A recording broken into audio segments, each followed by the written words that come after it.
Hello guys, my name is George Nicola and I'm a virtual stager. On this channel I talk about virtual home staging and home makeovers. In this episode you will see me how I'm home staging this small little office which was cluttered, so I had to remove all the clutter digitally and restage everything with a new scheme and layout. This is the stage where I'm setting up the perspective match of the room. For those of you unfamiliar or who is watching this video for the first time, there will be a link in the cards somewhere in the corners. Go and watch this one and you will know more about this method and workflow. This is Max 2023 and Corona Render. At this point I was done with perspective match, and so I had to set up the room geometry, and then I started applying the shadow catcher material.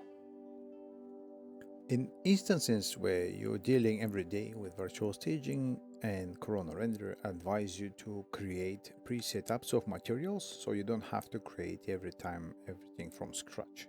In this case, I'm not using my presets because I want to show you, even though I've already explained this probably 1,000 times in the videos on the channel, so you can see what I'm doing and just you can follow. This is where the moment where I've already merged all of the ready furnitures which they were decided as a room styling, and I was preparing the scene to gather everything and just relay all of the objects within the room, because I'm not really happy with especially with the desk. So I started removing and decluttering some of the models from that desk, because sometimes too much is not really helping, too less is not helping either, so you have to really manage to find the perfect balance. As you can see, I've changed the chair and I've left these paintings, but I'm going to remove them in a bit because I was not really happy with them.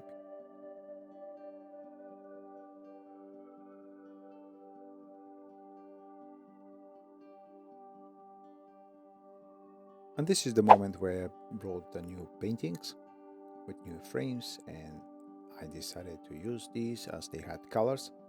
And here I've decided to split up this cabinet into two halves and just keep the smaller part because it was not going to fit in this tiny space.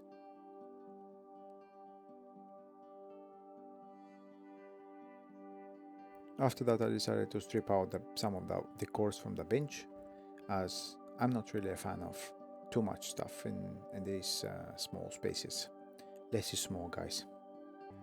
Another major advantage of having all objects in the same scene is that you can manage and manipulate everything at once. You can look at all of the objects, their colors, their shapes, and you can really determine if they're going to fit in this space. Obviously, at first, this bench was not really a bench, but I decided to do it as a bench. It was a console table, and I managed to turn it as a bench.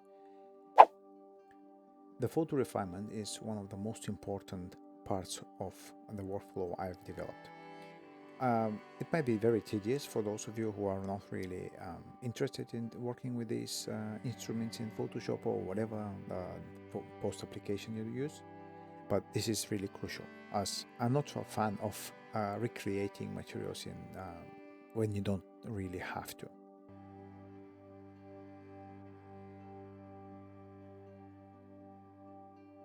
Once I was done with the photo refinement, I went back to 3ds Max, re-updated all of the photos and all of the textures which I've readjusted, and I was almost ready to go.